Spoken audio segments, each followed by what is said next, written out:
Thanks for joining us. We're recording this in the Wynn studio, and we want to thank our media sponsor, Royal Credit Union. We have with us today Roger Halls, who is the Democratic candidate for the 69th District. Roger, thanks for being with us. Yeah, thank you so much for having me. A little bit about what's going on.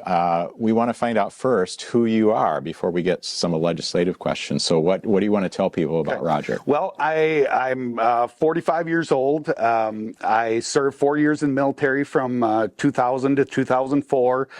My wife is a native-born resident of Stanley, Wisconsin. When I got out of the military and we got married, that's where we moved to. So I've been a resident of the Stanley area for about 20 years now.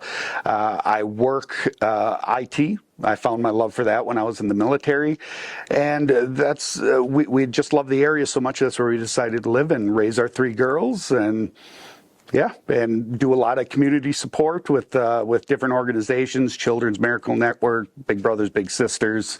I just love supporting the community. Terrific. Well, so now you've decided to run for the state legislature. Correct. So what led to that? Why do you want to do that? Well, actually, they called me and asked me to run. I sat on the Stanley City Council for about 6 years, 5-6 years, somewhere around there, and I must have done something right. So they called and asked me to run. And when they asked me, I hemmed and hawed about it for a couple of weeks, making sure that it was the best thing for my family and for myself.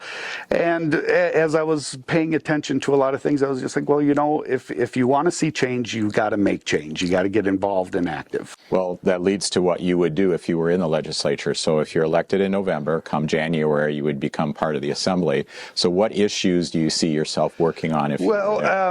My 6 favorite words of the Pledge of Allegiance is with liberty and justice for all. So I'm big on equality, big on social justice issues. I really want to see rural broadband come about in our area as well, too. Being somebody that works in IT, I see the value of it not only in education, but in work and in business development as well. So speaking of business, if you think about the role of state government, what role does it have in having a strong economy in our region? Okay, so a strong, well-funded education system, I think, can have many different roles, all the way from early childhood development to university level and beyond. A well-educated workforce can help attract and keep existing businesses, and I think that we can also push more for internships and apprenticeships to help out the local businesses.